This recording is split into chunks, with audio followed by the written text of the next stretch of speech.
When cinema experiments, फिर चाहे वो स्टोरी को लेके हो या फिर फिल्म के लीड एक्टर्स को लेके। नेटफ्लिक्स पर रिसेंटली एक मूवी आई है टाइटल्ड आप जैसा कोई, जिसमें ऐसा ही एक एक्सपेरिमेंट किया गया है with an unusual pairing of R Madhavan with Fatima Sana Shaikh, that too in a romantic drama movie, जिसमें एक ह्यूज एज गैप रोमांस देखने के लिए मिलता है बिटवीन 32 साल की मधु बोस और 42 साल के श्री रेणु त्रिपाठी के बीच में।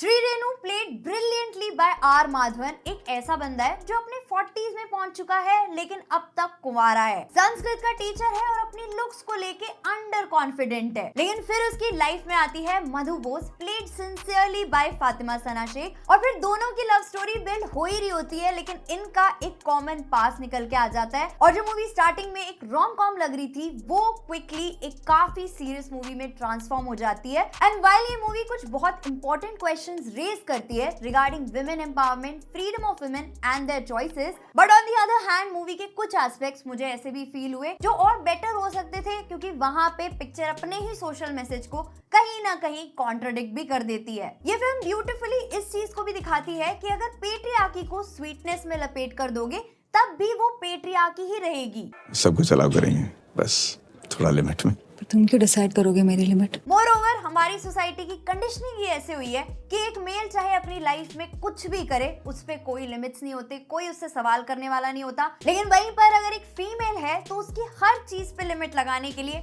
कहीं ना कहीं एक मेल जरूर होता है, उसके लिए सवाल भी जरूर खड़े होते हैं। और इस नोशन को मूवी बहुत अच्छे से पोर्ट्रे करती है, वो भी थ्रू वेरियस कैरेक्टर्स। और जहाँ कुछ डायलॉग्स इस मूवी में काफी वेल रिटन लगते हैं, वहीं पे कुछ डायलॉग्स ऐसे भी फील होते हैं जिनको सुन के ये लगता है कि यहाँ पर भी उसी सेंसिबिलिटी को क्यों नहीं यूज किया गया। एक एक्स्ट्रा मैरिटल अफेयर को मूवी में जिस तरह से पोर्ट्रे किया गया है वो कहीं ना कहीं प्रॉब्लमैटिक फील होता है, डिस्पाइट द फैक्ट कि उस चीज को जायज दिखाने के लिए मूवी आपको सेवरल रीजंस भी दे देती है। और इसके अलावा जो एक और चीज मुझे प्रॉब्लमैटिक फील हुई वो था पोर्ट्रेयल ऑफ बंगाली वुमेन, जो रॉकी और रानी की प्रेम कहानी में भी था। सिमिलर काइंड ऑफ पोर्ट्रेयल जहाँ पे औरतें ड्रिंक कर रही हैं, हस्बैंड्स उनके आगे पीछे घूम रहे हैं, तो वहाँ पे काफी स्टीरियोटाइप फील होता है। इवन ऐसा भी फील होता है कि यहाँ पे कैरेक्टर्स को और थोड़ा अच्छे तरीके से रिप्रेजेंट किया जा सकता था। लेकिन इसके अलावा मूवी के पॉजिटिव्स भी हैं, जैसे पिक्चर के लीड पेयर की अनयूजुअल केमिस्ट्री।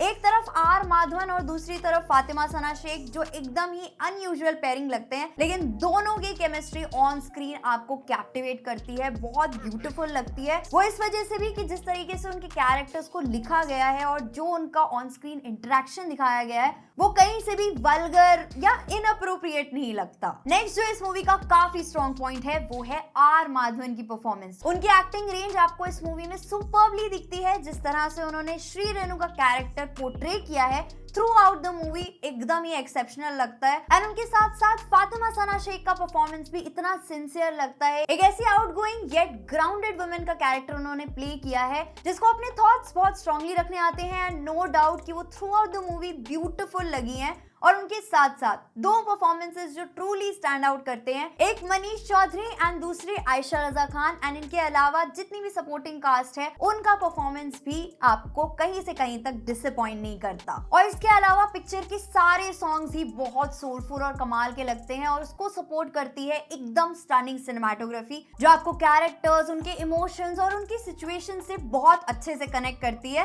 इवन एक रिलेशनशिप में भी क्या चीजें इंपॉर्टेंट होती हैं उस पे भी ये मूवी बहुत अच्छे से फोकस करती है और एक बैलेंस भी क्रिएट करके चलती है, जहां पे एक तरफ इतना स्ट्रॉन्ग फीमेल रिप्रेजेंटेशन देखने के लिए मिलता है तो वहीं दूसरी तरफ ये भी देखने के लिए मिलता है that not all men are the same. ऐसा कोई सूडो फेमिनिज्म नहीं देखने के लिए मिलता जो थैंक यू फॉर कमिंग या 4 मोर शॉट्स जैसी वेब सीरीज में बहुत प्राउडली दिखाया गया था। तो ओवरऑल अगर इसके कुछ माइनर फ्लॉज को ओवरलुक कर दिया जाए तो ये एक काफी इंटरेस्टिंग फिल्म थी जो काफी इंपॉर्टेंट एस्पेक्ट्स को टच करती है। एंड अगर आप ओवरऑल एक मैच्योर माइंड के साथ मैच्योर स्टोरीज देखने में बिलीव रखते हो तो 2 घंटे रन टाइम के साथ नेटफ्लिक्स पर अवेलेबल इस मूवी को डेफिनेटली चेकआउट कर सकते हो। बाकी अगर आपने ये मूवी देख ली है, कैसी लगी आपको ये मूवी, आपके क्या थॉट्स हैं वो आप कमेंट सेक्शन में शेयर कर सकते हो। और अगर आपको ये वीडियो पसंद आई हो, आपका कुछ ओपिनियन बना हो एंड अगर हमारे थॉट्स सेम है तो आप इस वीडियो को लाइक कर सकते हो। अगर अब तक चैनल को सब्सक्राइब नहीं किया है तो सब्सक्राइब कर सकते हो। मिलते हैं नेक्स्ट वीडियो में, तब तक के लिए गुड बाय।